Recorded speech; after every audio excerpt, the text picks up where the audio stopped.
Tá, beleza. Bem, como eu ia falando, né, uma pena que o Jean não pôde participar, porque ele foi praticamente o meu mentor na construção desse tema, quando eu era pesquisador bolsista lá atrás, e depois na construção da minha monografia e do livro, que é sobre esse tema das short lines. É um tema que eu decidi escolher como continuação das minhas pesquisas, porque é um tema bem pertinente para a criação de reformas substanciais no mercado ferroviário brasileiro, principalmente para a reativação de trechos ociosos, para viabilização de novos investimentos e para uma diversificação da nossa matriz ferroviária, do perfil de transporte, para muito além da logística de commodities para exportação, que é uma finalidade essencial para a ferrovia num país agrícola como o nosso, né?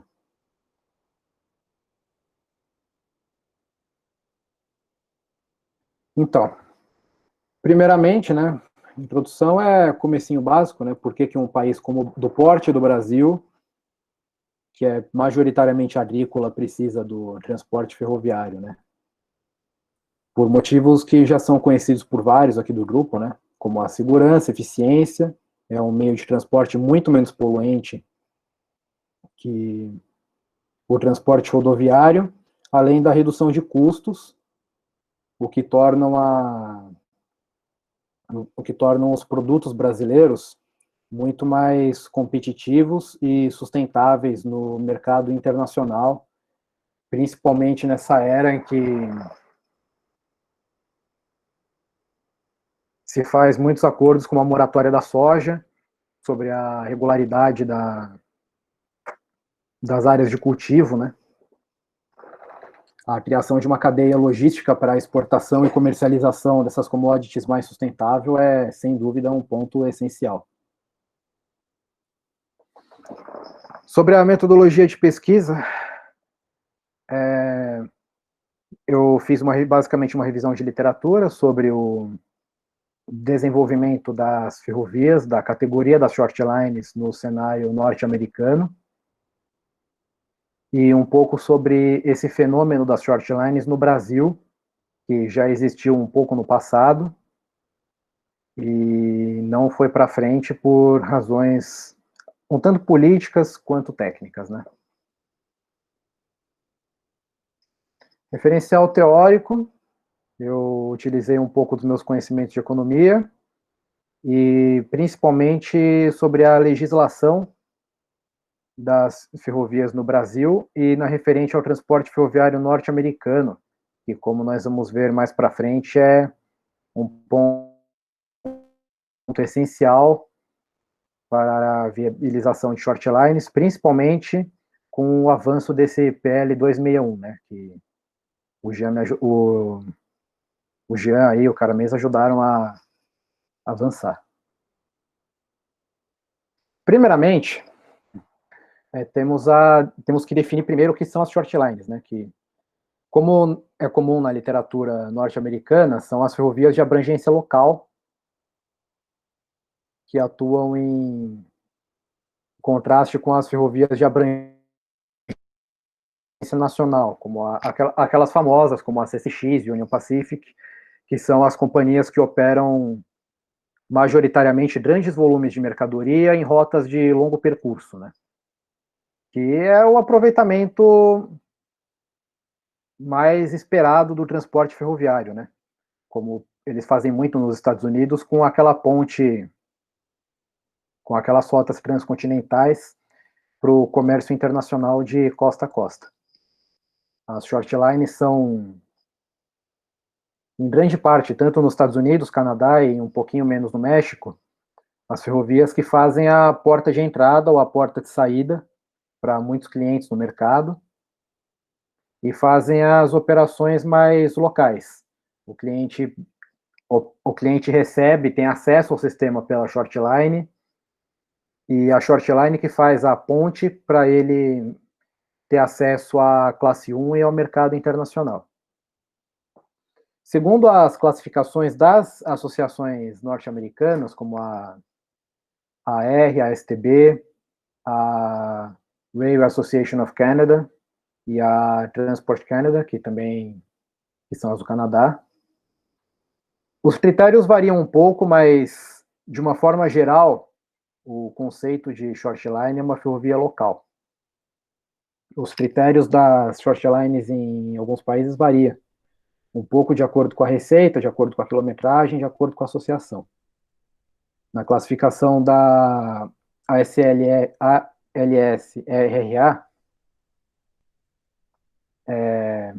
são as classes 2 e 3, que são representados por essa associação, que é a maior do setor. Aqui, sobre ferrovias de regulação, o que eu abordo nos conceitos econômicos é a questão da livre concorrência no mercado ferroviário, com base no referencial austríaco ou clássico de mercados como processos, e buscando a introdução da livre concorrência nesse setor, para garantir a obtenção de maior eficiência e tarifas mais baixas para os consumidores. Sobre o cenário brasileiro, nós tivemos um relativo florescimento de ferrovias regionais e locais no final do século XIX, principalmente com a subvenção quilométrica de 1873, que buscou incentivar o crescimento da malha ferroviária, com base em subsídios por quilômetro de trilho. Isso veio apresentar problemas mais futuramente, como será discutido. E nós tivemos a primeira classificação de ferrovias por categoria pelo então Ministério da Aviação e Obras Públicas, que é o atual da Infraestrutura, em 1940. Só que isso durou um período relativamente curto, porque já na década de 1950 e 60, nós tivemos o crescimento do modal rodoviário, que veio a minar a rentabilidade de grande parte dessas ferrovias regionais e locais. E muitas, como é o caso da famosa Companhia Estrada de Ferro do Dourado, por exemplo, foram suprimidas nas décadas de 50 e 60 por uma diretriz da Comissão Mista Brasil-Estados Unidos, que visava a reestruturação do sistema ferroviário com a erradicação das linhas de pequeno porte que respondiam pela maior parte dos déficits do sistema. A questão dessa desativação é uma coisa um tanto controversa, porque embora várias linhas fossem realmente não rentáveis e irrecuperáveis, havia parte dessas ferrovias que pudesse, na época, ser recuperada e reformada e, enfim, ser transformada num empreendimento mais rentável, mas que não o foram por razões políticas, porque, em parte, as diretrizes das comissões de erradicação de ramais deficitários, de uma forma geral, previam a erradicação dessas linhas e a substituição por rodovias, e levavam, em poucas vezes, os critérios socioeconômicos em consideração. Na década de 1990, nós tivemos a privatização das malhas da FFSA e da FEPASA nas atuais concessões que temos hoje. E, novamente, o surgimento de novos trechos deficitários, muitos dos quais foram descontinuados pelas concessionárias nos primeiros anos de operação. E são esses os principais trechos que eram pertencentes, alguns, às antigas ferrovias classe 2 brasileiras, que se pretende reaproveitar com o projeto das short lines. E elas correspondem a mais ou menos 30% da malha ferroviária, assim como são é uma proporção relativamente parecida com aquela dos Estados Unidos e Canadá.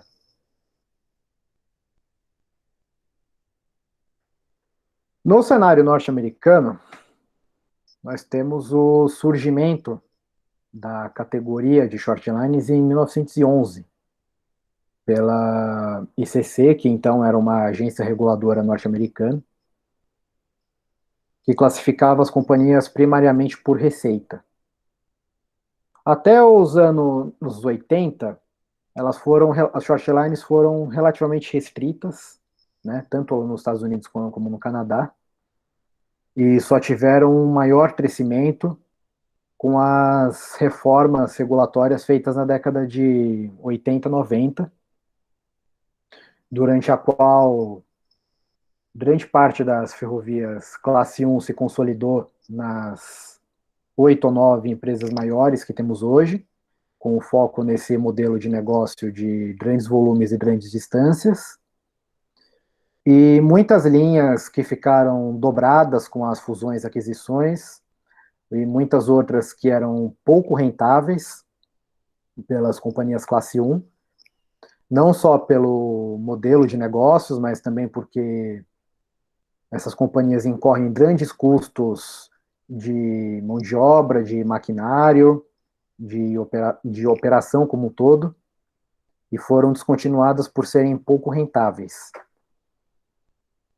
E da década de 80 até hoje, que vai fazer 40 anos, principalmente do Staggers Act nos Estados Unidos, a categoria das shortlines cresceu quase 300%, principalmente com o reaproveitamento dessas linhas que foram descontinuadas pelas companhias classe 1, que frequentemente as companhias colocam à venda ou arrendamento, fazem um contrato de leasing de longo prazo,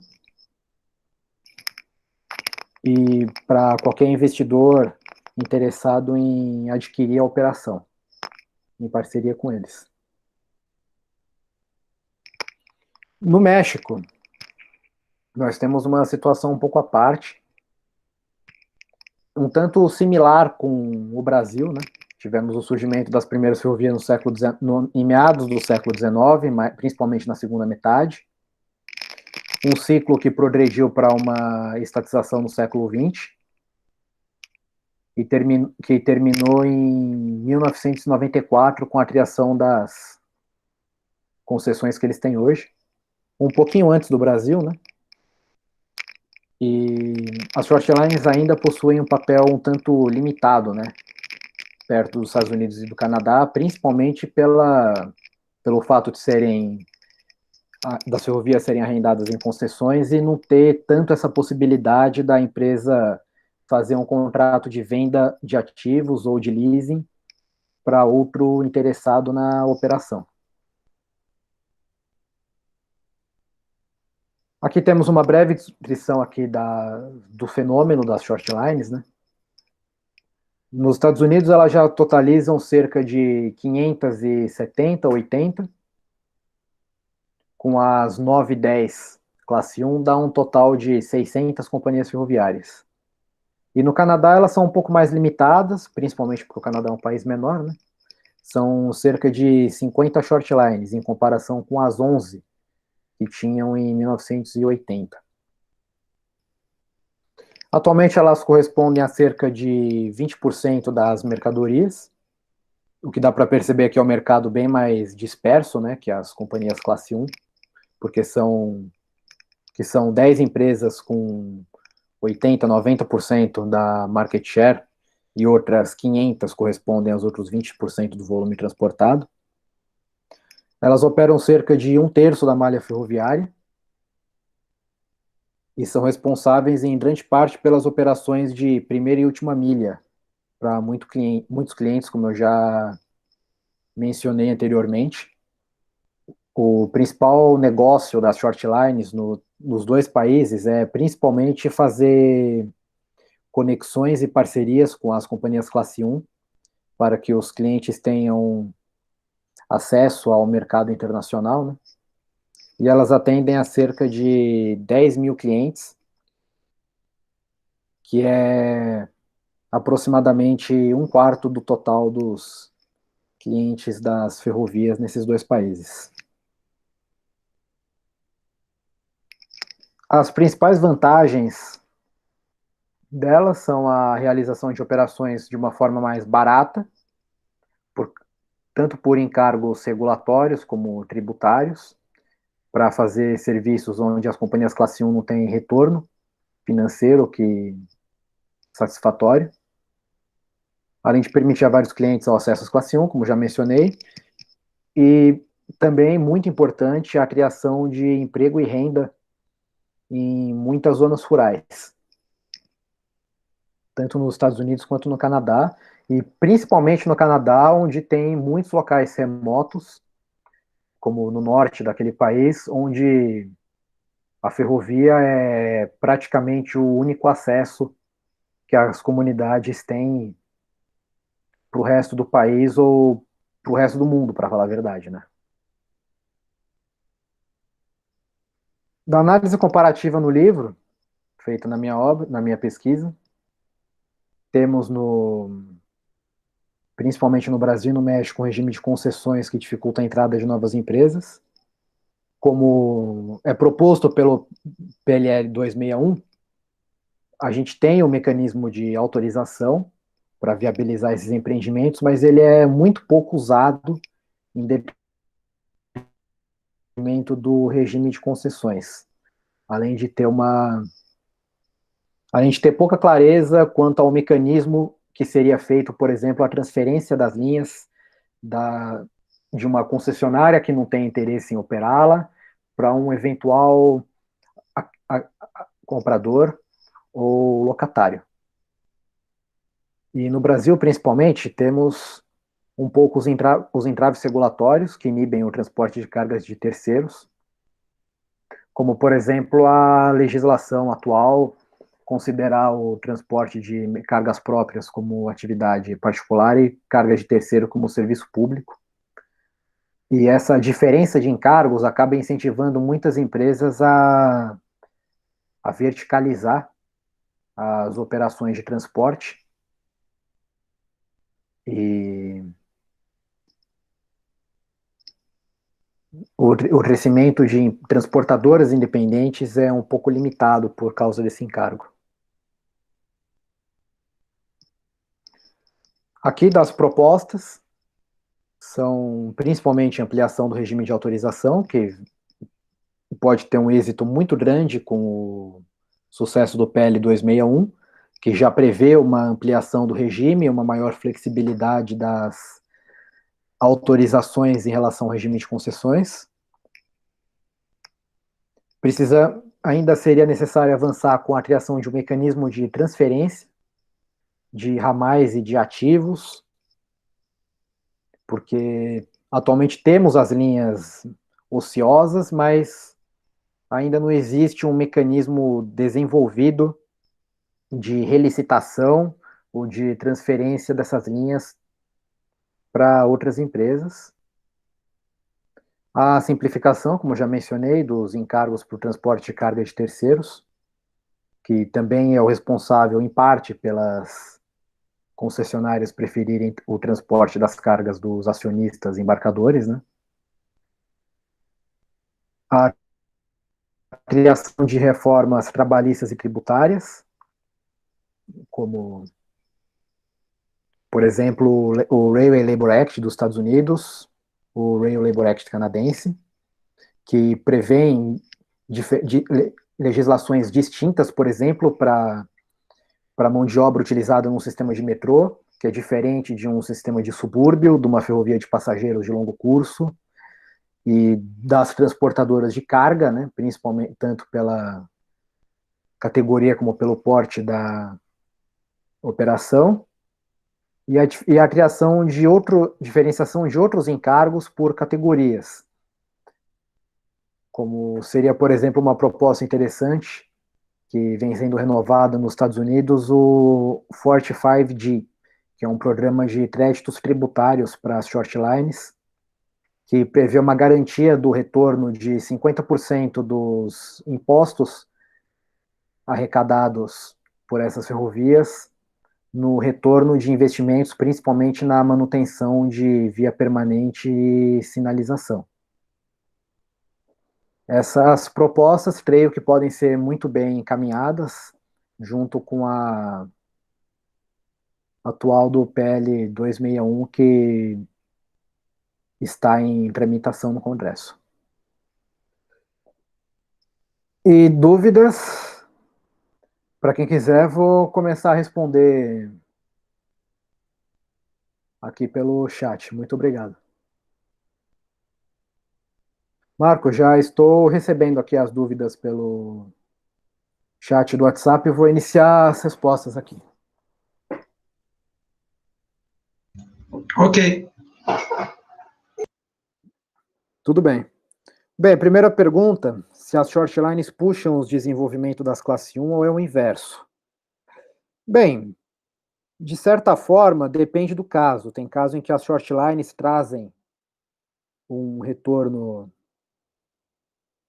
maior para as linhas das classe 1, assim como também as companhias classe 1 também são responsáveis pelo desenvolvimento das shortlines por permitir às mercadorias que circulam nelas o acesso aos mercados nacionais e internacionais, né? Como, por exemplo, a New York Atlantic, que é uma shortline americana, que é essa daí que está na foto do slide das dúvidas, que gera muito volume para as companhias, que as classe 1 geram muito volume para ela, na verdade, com a entrega de muitas mercadorias, como alimentícios, na região de Long Island. E outro caso em que a shortline que empurra a classe 1 seria o da Montana Rail Link ou da Wisconsin Southern, por exemplo, que são das maiores shortlines que existem nos Estados Unidos. São companhias classe 2 que geram muito tráfego para as linhas da BNSF, que é uma companhia classe 1. De certa forma, é uma relação um tanto recíproca, né? Um caso interessante no Brasil, que nós tivemos, o Rafael Correia deve conhecer muito bem, seria o caso da Companhia Douradense, que era a Companhia Estrada de Ferro do Dourado, que era uma companhia classe 3 deficitária no Brasil, que a Companhia Paulista adquiriu e manteve, porque era a operação da Douradense que fazia com que a operação do ramal de métrica da Paulista fosse lucrativa. Aliás, em grande parte, a Companhia Paulista tinha boa parte do fluxo que era oriundo dessas ferrovias pequenas, Cata-Café, que quando foram desativadas na década de 60, o tráfego na malha de bitola larga da Paulista caiu drasticamente. Alguma outra?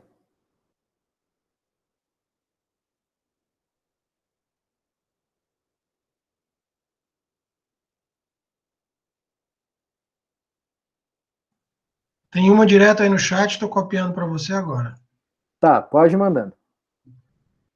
Pode ir mandando várias que eu vou lendo e vou respondendo. Tá bom. Direto.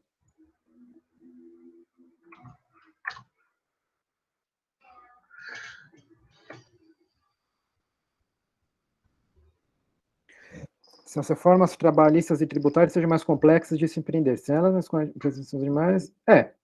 Sim, creio eu... Sim. Creio eu que sim. As reformas trabalhistas e tributárias certamente vão ser muito mais complexas de se passar no Congresso e no Senado. Se Deus quiser, elas passam.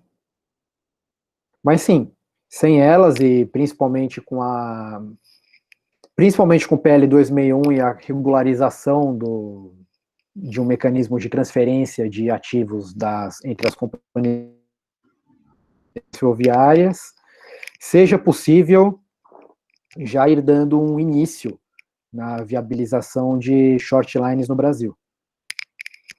Sim, é possível. Essa aqui é uma questão bem interessante e pertinente. Se as short lines podem completar as operações das principais rodovias ou se concorrem mais com caminhões. Bem, um dos grandes problemas e uma das coisas que certamente vai ter que ser revista no cenário atual é a questão dos subsídios e do crescimento da oferta indiscriminada de caminhões no mercado rodoviário no Brasil, né? Grande parte das linhas que hoje se encontram ociosas no Brasil foram desativadas, principalmente porque o BNDES encheu o mercado de crédito barato para caminhoneiro, o frete rodoviário despencou e as operações na ferrovia se tornaram impraticáveis, né? Aliás, o frete rodoviário tanto despencou nos últimos anos que chegamos até em 2018 a greve dos caminhoneiros reclamando que o frete estava baixo demais e estava chegando a não compensar os custos deles, né? Certamente uma revisão do planejamento de como se pensa o país no longo prazo e qual modal de transporte nós vamos priorizar é um ponto essencial para a viabilização das short lines no Brasil. E sim, também é possível, obviamente, que as short lines completem as operações rodoviárias, né? Isso também é uma coisa que engatinha muito pouco no Brasil, que é a questão de inter e multimodalidade. Tem mais? Sim. Tá. Tô no aguardo.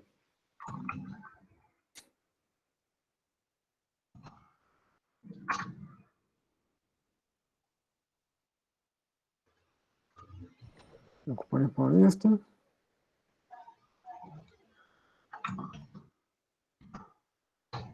Sim. Sobre as condições deficitárias da Douradense, bem, a Douradense ela é uma ferrovia que nem sempre foi deficitária, né?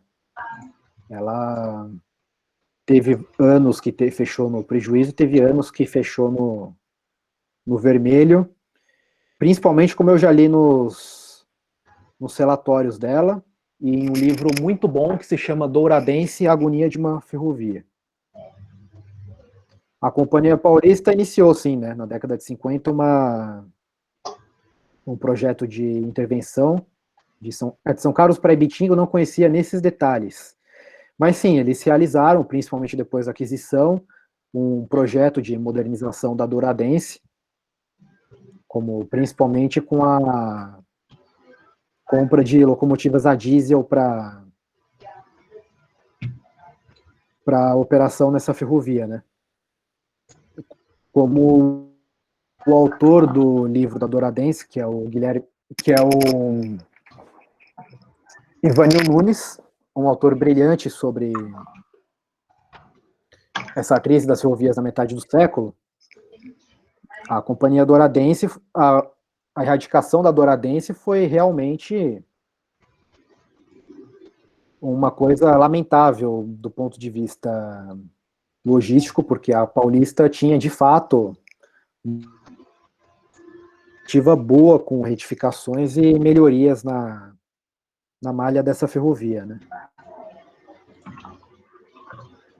Sobre as principais linhas com potencial para se tornarem short lines,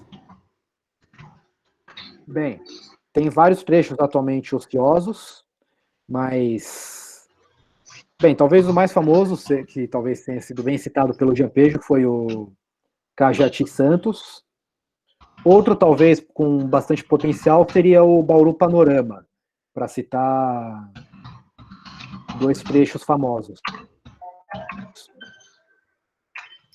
Mas, sim, certamente tem outros atualmente com potencial de aproveitamento no Brasil, como alguns em Minas Gerais, ou aquela linha de Salvador Mapele para Monte Azul e Montes Claros, que atualmente não sei se está ou não está ociosa por parte da VLI. Sobre a questão da Cajati Santos, bem, um dos maiores problemas, principalmente com a parte dessas linhas, não só da Cajati Santos, como várias outras, especialmente no Nordeste, é que a faixa de domínio foi em grande parte descaracterizada por invasões irregulares de imóveis que foram crescendo na região, no entorno da ferrovia, ao longo de 10, 20 anos que a linha ficou ociosa, né? Talvez um dos maiores entraves para a reforma dessas linhas seja a questão das desapropriações e da reforma na zona de domínio e no ambiente urbano dessas cidades que cresceram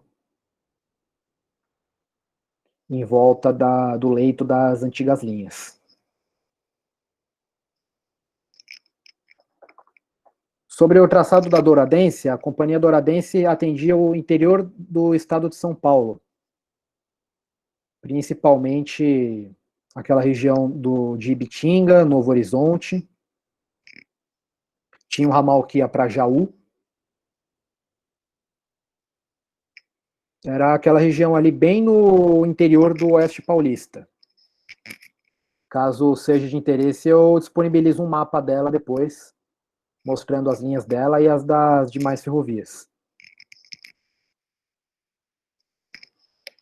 Sobre o melhor modelo para shortline, se seria concessão ou privatização, bem, nesse caso, como seriam ferrovias pequenas e com investimentos mais vultosos, seria necessário se pensar em privatizações na real posse dos ativos por parte do investidor, ou, no caso, contratos de concessão ou leasing de longo prazo, com aqueles de 60, 80, 100 anos, como são praticados nos Estados Unidos.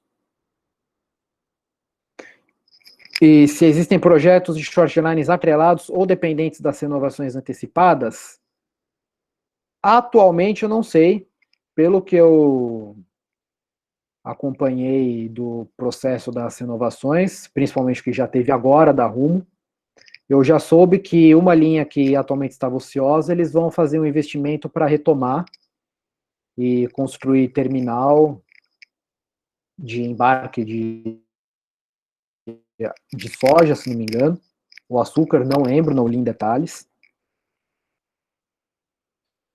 E seria interessante, né, se o PL 2001 fosse aprovado nessa época junto com as renovações, principalmente buscando delimitar com as concessionárias quais linhas elas vão operar e quais linhas elas pretendem passar para outros operadores, tanto num contrato de leasing, talvez, do operador com a concessionária, ou num contrato de transferência total de venda dos ativos, né? E outra questão muito importante também é direito de passagem, para garantir um bom entendimento das companhias quanto à operação, ao compartilhamento das operações e para evitar que eventuais shortlines fiquem presas, né, na malha das atuais concessionárias, né?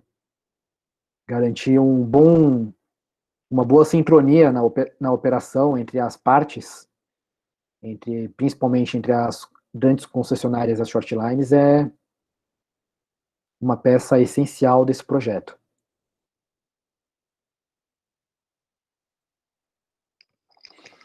Sobre o cenário paulista, muito utilizado, ele talvez seja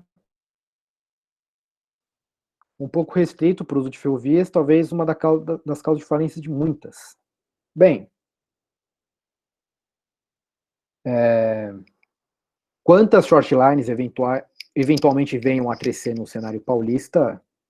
Bem, eu não sei, isso depende muito de uma análise macroeconômica de como vai ser o cenário da região do estado e do país nas próximas décadas, né?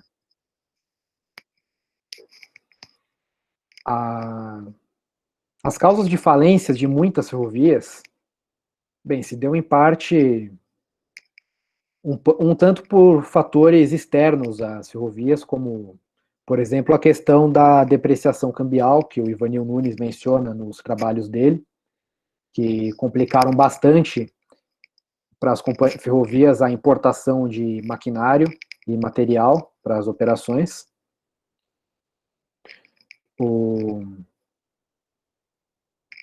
O programa de subsídios de 1873, que fez com que muitos empreendimentos inviáveis fossem construídos naquela época, né? E sobre a determinação da quilometragem e volume anual para se justificar uma short line, isso eu não sei, não sou um especialista em modelagem financeira, mas creio que dependam tanto, não só da questão da ferrovia se pagar, mas da questão da operação ser competitiva em relação ao modal rodoviário, que é o principal substituto das ferrovias. A quilometragem um tanto independe, né? Depende mais do tráfego do que da quilometragem, né? Tanto é que se observar nos Estados Unidos, tem ferrovias que têm algumas dezenas de quilômetros para outras que têm na faixa dos 900 mil e são short lines. A questão principal de uma short line é mais a receita e o volume do que a quilometragem, né? Mas isso depende muito de termos relativos, né? Porque nos Estados Unidos, por exemplo, o modal rodoviário ele é relativamente mais caro e bem escasso em comparação com o Brasil, o que acaba justificando o surgimento de muitas shortlines pequenas, né? Para quem não sabe, os Estados Unidos e o Canadá têm uma escassez de motoristas de caminhão da ordem de 60 mil trabalhadores, o que, além de impulsionar muito cliente para mover para ferrovia,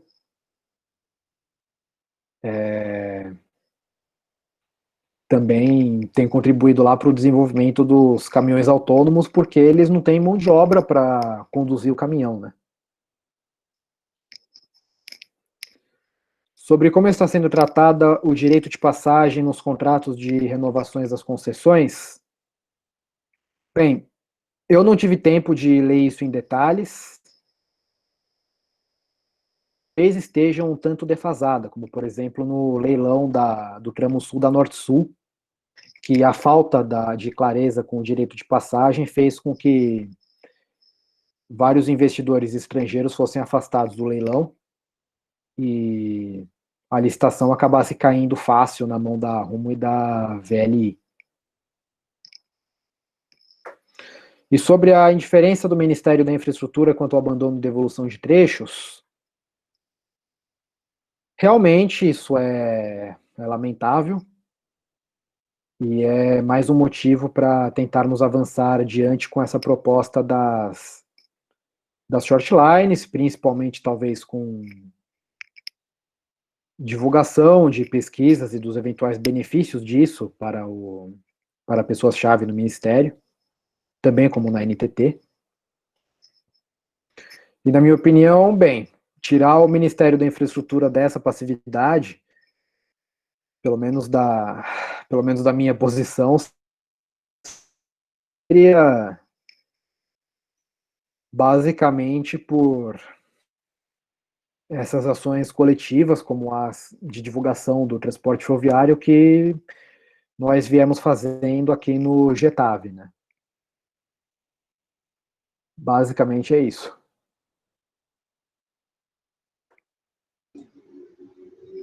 Marco, tem mais? Não, Ou são essas todas? foram todas as perguntas feitas. Se alguém quiser fazer algum comentário, que não seja especificamente uma pergunta, liguem os microfones, façam aí comentários, elogios. Bom, eu me apresentei, não sei se vocês estão vindo, eu já Pejo. Eu primeiro cumprimento a todos aí, agradeço o convite de Oi, estar Jean, é um prazer participando. você aqui.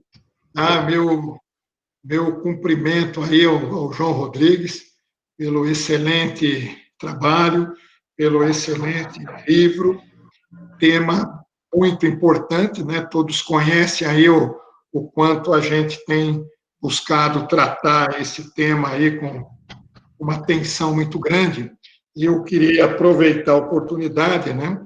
Porque até comentou, muito bem colocado aí, o João fez o comentário sobre tal grupo, Panorama, e sobre Colômbia Barretos. Essa foi uma grande vitória, não sei se o Caramês está por aqui, mas se tiver, aproveito para poder cumprimentá-lo e contar o fato que esses dois trechos, que representam aí perto de 900 quilômetros, foram assimilados pela Rumo e farão parte da Malha Paulista, com todos os investimentos necessários para tornar uma ferrovia de grande produtividade. E isso ocorreu pelo trabalho da frente parlamentar. Isso ocorreu pela insistência de muita gente que está aqui, que eu estou vendo o rosto dos amigos aqui, que participaram dessa grande luta, porque inicialmente esses dois trechos seriam devolvidas para a União. Então, eu queria aproveitar a oportunidade, passar essa informação para todos, que, para quem gosta de ferrovia, foi uma grande vitória. Eu, aproveitando aí de estar com a palavra, eu queria perguntar lá para o João se ele tem acompanhado o avanço da PL 261. Quando eu estava em Brasília, eu acompanhava direto, junto lá com o senador Jean Paul, né? E a gente acompanhava muito, e estávamos muito perto de lograr êxito, porque isso vai representar uma oportunidade de ouro, principalmente para a utilização dos trechos da Malha Sul, da Rumo, que são pouco utilizados no Rio Grande do Sul, regiões industriais, regiões agrícolas, região de serviço, como também nas regiões da VLI, que tem muito trecho perto de Belo Horizonte, região da Bahia, e que vai ser uma oportunidade de ouro para que as short lines sejam desenvolvidas. E eu tenho também acompanhado, muitos de vocês também estão participando, de um grupo de trabalho de trens regionais. E não podemos perder a oportunidade, viu, que esses trens regionais cabem também os trens regionais de carga ou trens alimentadores. Então, existe sim a possibilidade de utilizar esses trechos que estão pensando para trens regionais de passageiro também para trens de carga. Inclusive, você citou muito bem o caso lá da região de Cataguases, que tem uma oportunidade muito boa dessa short line vir a alimentar os sistemas da MRS e assim por diante. É algo que, quando realizarmos a primeira delas, João, você pode ter certeza que o mercado vai correr para a solução. Muito obrigado pela sua apresentação. Fiquei realmente satisfeito de ter podido ter assistido tudo isso que você falou. Oi, Jean, muito obrigado pela sua presença. Sobre a questão do PL 261, sim, eu acompanhei o seu trabalho enquanto você foi secretário aí, você foi secretário da Mobilidade Urbana, né? Aí no governo. Eu tenho acompanhado mais o PL 261 do que a questão das renovações das concessões. As renovações eu vi muito mais por cima do que o PL 261. O PL 261 eu olhava praticamente a cada 15 dias como estava andando, mas eu vi pouco a questão das inovações. E muito interessante saber da revitalização desses 2 trechos que você citou pela Rumo. Eu pensava que eles iam ser relicitados, né? Mas pelo visto não vai ser short line. Ou quem sabe a Rumo acaba reformando e acaba fazendo um contrato de leasing ou venda aí para outra ferrovia, como é comum acontecer nos Estados Unidos. Aliás, eu mandei, acho que no grupo do Getave, se eu não mandei, vou mandar agora, numa short line que se separou da CSX. Eu já dei uma olhada lá nos... Já, inclusive, liguei para eles para saber como era o processo.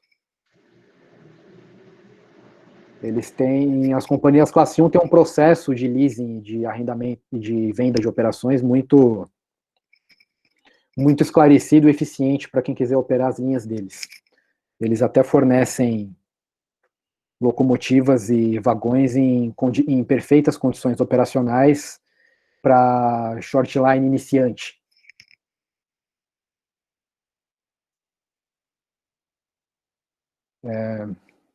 Algum comentário adicional? Eu vou fazer um sorteio aqui do livro entre os participantes. João, faz uma propaganda do livro antes aí, fala um pouquinho dele aí. Fala um pouquinho dele? Bem, o tema é o grosso, eu já falei, né? Aqui eu tenho para mostrar a capa. Eu vou sortear aqui no Excel por um Isso aí. aleatório entre. Beleza. Vou rodar aqui. Bem, o sorteado foi Wilson Rodrigues Júnior. Você recebeu um livro aqui. Está presente, Wilson?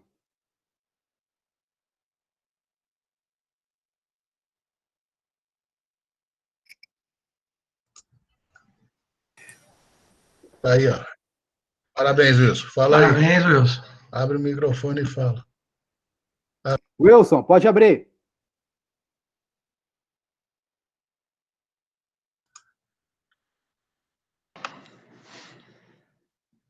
Ixi. Tá sem microfone. Que sortudo, hein, Wilson? Beleza. Que sortudo. Tudo bem. Bem, é isso daí, creio eu. Não, Marco? Ou algo mais? Alguém tem mais comentários? O quê? Não, quem quiser comprar o livro, como é que faz? O livro está à venda na livraria Amazon e na editora Évora, que é parceira da Labrador, por onde eu publiquei o livro. Eu tenho... Os dois estão à venda por R$50 a versão impressa e 25 a versão digital, para quem quiser comprar em qualquer um dos formatos.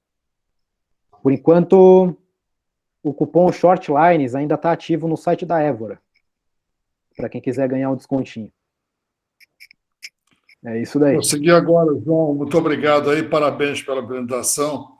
Muito obrigado pelo sorteio aí do livro. Opa, Wilson. Tudo bem, muito obrigado. Wilson, por favor, só não esqueça de me mandar o seu endereço, por favor. Amanhã, depois do emprego, eu passo lá para entregar. Para passar no correio, na verdade. Tá ok, obrigado. Estamos aqui no isolamento ainda, brigando contra os exames de Covid aqui. Por enquanto deu negativo, mas estou com problemas aí realmente de Covid. Aí eu estou pegando a gente aqui no isolamento. Quer dizer, não sei se pegou, mas estamos com problemas no isolamento aqui. Tá? Valeu, obrigado.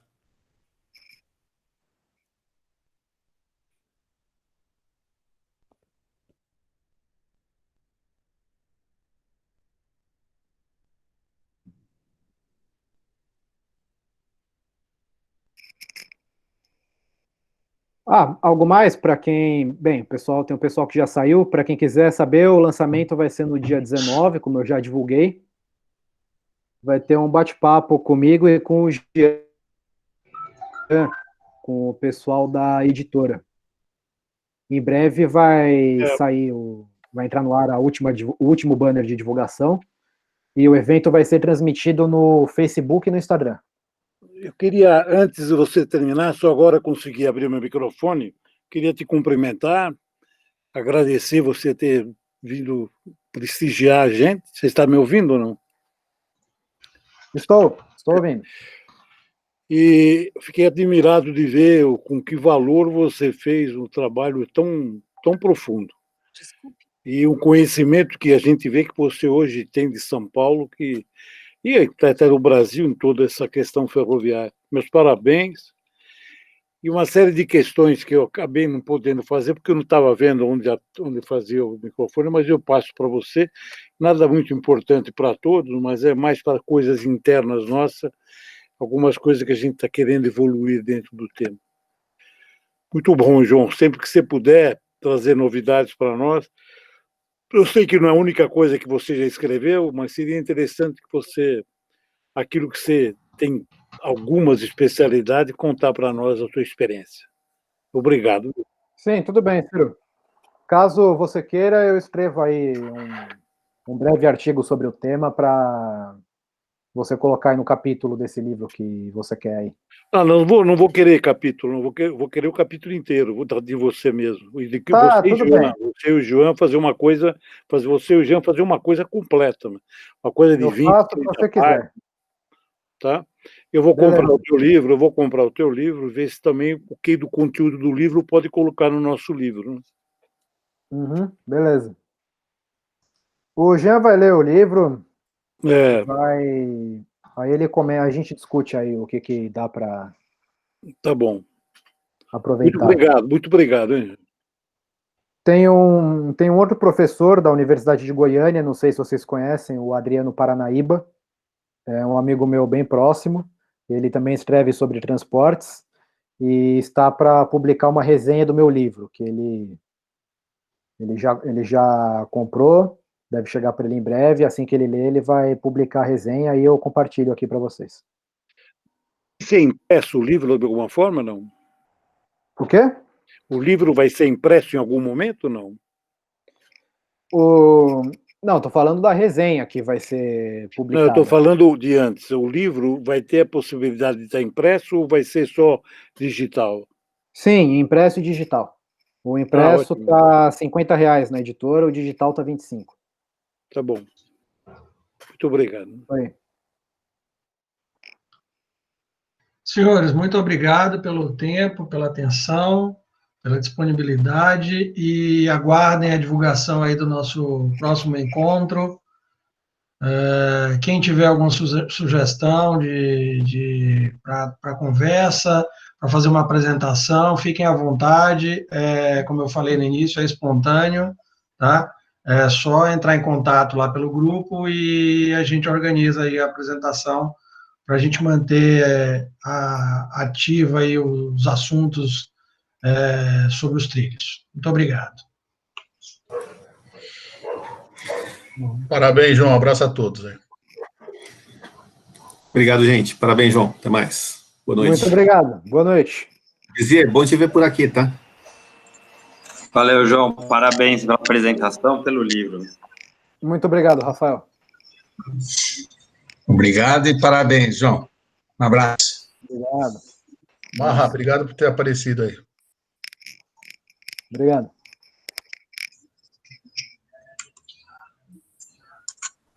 Foi um prazer, agradeço Mamed pelo convite, conhecer o trabalho do João e do grupo também. Parabéns. Parabéns, João. Muito boa apresentação.